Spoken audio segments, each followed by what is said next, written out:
na po ng eleksyon. Hapit na po ng eleksyon, guys. Dapat mamili na ta kung kinsa atong isulat sa balota. Ayaw jud butarin ng mga tao nga kanang dili maayo magdala kay na kamuray magpasol sa inyong kuan kanang ang giuna lang ang ilang mga pamilya, tapos ang giuna lang ang ilang kuan ako ang ilang bulsa ang giuna.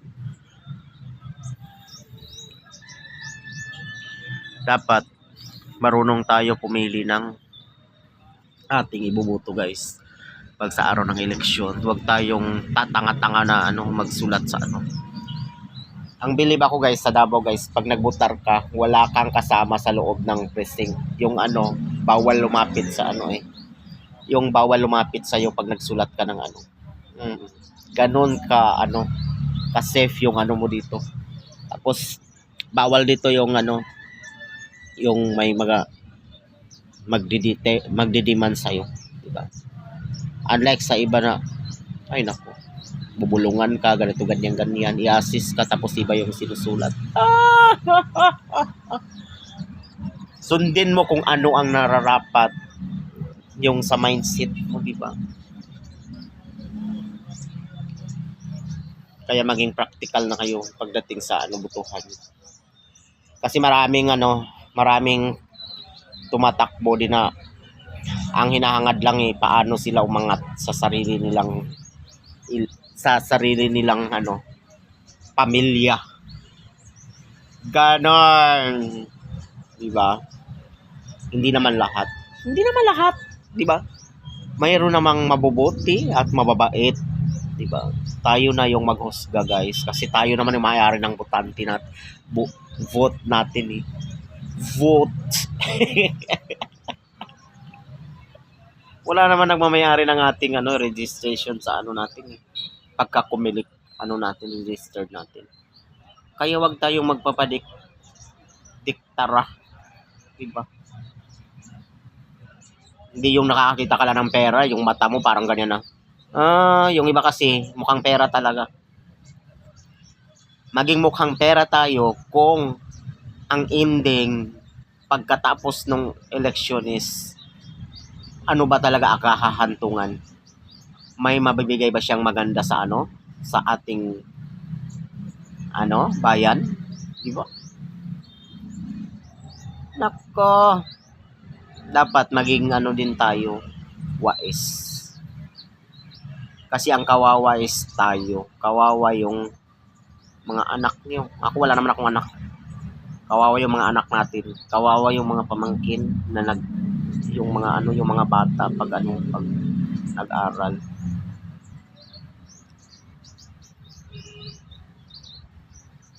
Kung sa palagay niyo na hindi wala namang kwenta yung tumatakbo na yan, wag niyo na isulat yan. Laktawan yun na. Mag-boycott na lang kayo. Ang importante, ilalagay niyo diyan yung yung pinaka-the best sa inyo. Kung sino yung sa palagay natin na pinaka-the best, yun ang natin. Hindi yung sinabi ng na doon sa kabila na ibutar mo yung yung manok ko. Ibutar mo yung ganito ko. Yun ang ilagay mo sa mo. Tanga-tanga. Ba't ka magpapadiktara? Magpapadikta sa kanya kung hindi ka tanga, di ba? Tapos pag nakakita ka ng 500 pesos, akala mo hindi na maubos yung 500. Ay nako.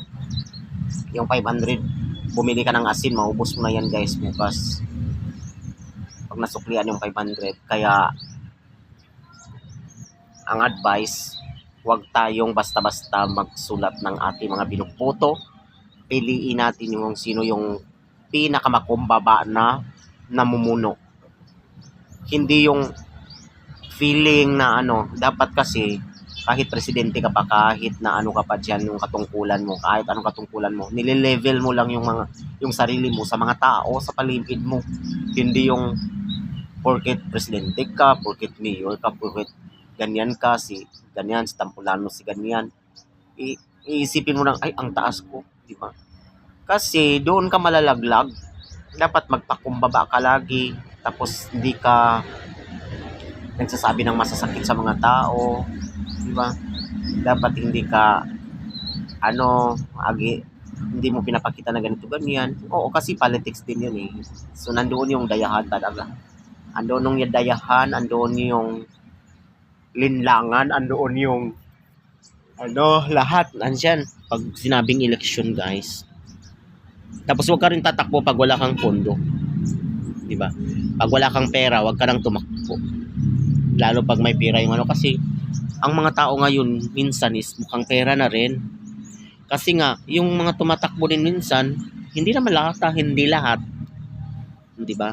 Hindi lahat, hindi ko nila lahat. Yung tumatakbo din minsan pag nanalo na, wala na, 'di ba? Kaya yung iba naman sinasamantala nila kung namimigay ng pera yung hindi naman talaga nangyayaring hindi namimigay eh. Sinungaling naman yung magsasabi na hindi namimigay ng pera yung iba. Naku, hindi ka namimigay ng pera kung ikaw ay lakas na lakas doon sa lugar na yun. Pero kung hindi ka masyadong lakas, ang pera is power. Money is power. Money is makapangyarihan. So, ihanda mo yung millionis mo kung balak mong mag-kandidato. Diba? Tapos mag-ipon ka ng magandang ugali, mag-ipon ka ng magandang asal, mag-ipon ka ng magandang alaala, mag-ipon ka ng maraming tao. Kasi paano ka tatakbo kung wala kang maraming tao, di ba? Na Ganon! Sayang hindi ako naging politics, guys. Pero soon tatakbo ako ng tatakbo ako ng mayor ng bundok. Mayor ng karagatan. Hindi nakakaano kasi na ako sa totoo lang nagbutar ako nung pa yung panahon ng yung mayor namin kasi dyan sa lugar namin hindi na napalitan yan sila na family kasi so far sobrang ganda talaga ng nila ng pagdala din nila sa lugar, di ba? Kaya lifetime warranty sila dyan, di ba? Kaya congratulations sa nila kasi mababait sila. Tapos yun, dapat control mo yung lugar, tapos pantay-pantay yung pagdala mo sa mga tao. Walang favoritism. Ganon yung dapat. Kasi pag mahirap yung may nagagalit sa'yo kasi sa kabila is ganito, ganyan. Diba?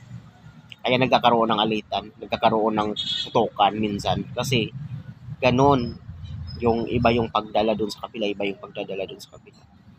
Dapat pantay-pantay. Diba? Para walang gulo. Sport lang, guys. Sport yung laro dapat, guys, para walang gulo. Hindi yung walang gustong matalo, lahat gusto manalo. Paano naman yung laro na yun, guys, kung gusto lahat manalo? So lahat na lang presidente, lahat na lang vice mayor, lahat na lang mayor, lahat na lang kapitan, lahat na lang barangay, lahat na lang, 'di ba? Hindi naman barangay tanod yung inaano natin pinapasok natin na lahat barangay tanod. Kasi kung barangay tanod, pwede lahat tayo mag-barangay tanod tayo. Of course, may isi-select dyan, pipiliin na isa lang. Kung mayor, isa lang yan. Diba?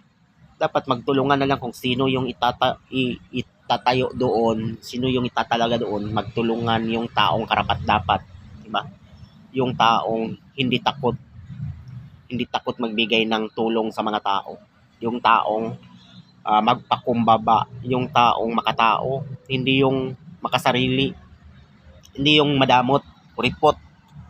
Diba?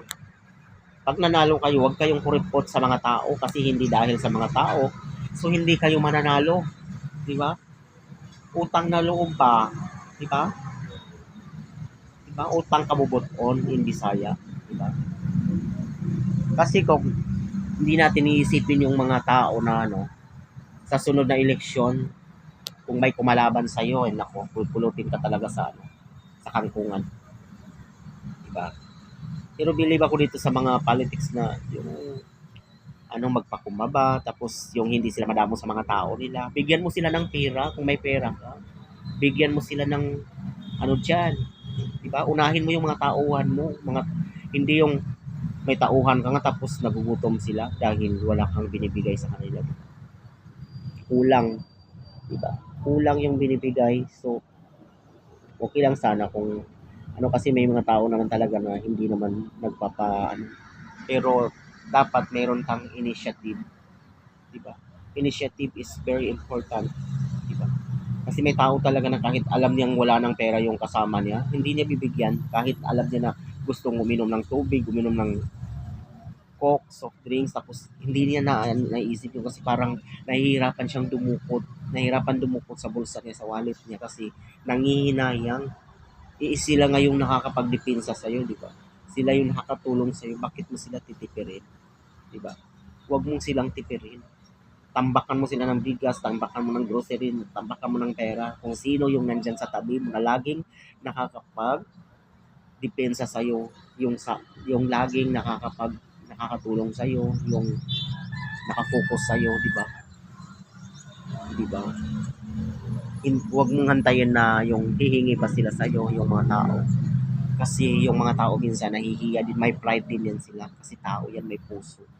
Diba? Tayo na, alisin natin sa isipan natin yung damot. Kasi pag naisip sa isip nyo yung, naalis yan sa isipan yung damot na yan, yung mga galit na yung mga damot na yan, kung hindi ka madamot sa sarili mo, sa kapwa mo, so hindi ka rin pagdadamutan ng maraming tao at saka sa Panginoon ni Allah, hindi ka pagdadamutan talaga. The more you give is the more you receive. Diba? At saka, dapat alam natin yung mga ginagawa natin pag pumasok tayo sa mga ganyan, guys.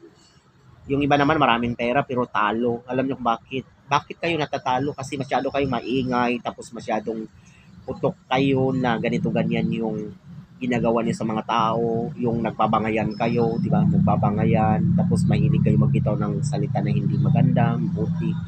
Kaya hindi kayo nananalo. Ganun yan. Siyempre, yung mga tao, pag narinig nila yung ganitong salita, ganyan-ganyan, maraming salita na, ay, ganito si ganyan, di ba? Mindset, dapat meron tayong analytics, di ba?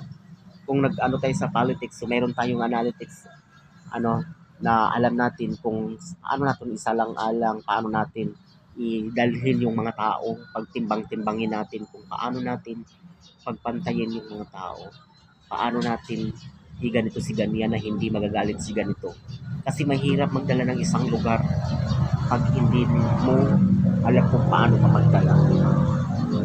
Dapat matapang ka sa tamang bagay, yung mahilig ka magbigay, tapos mahilig ka mahal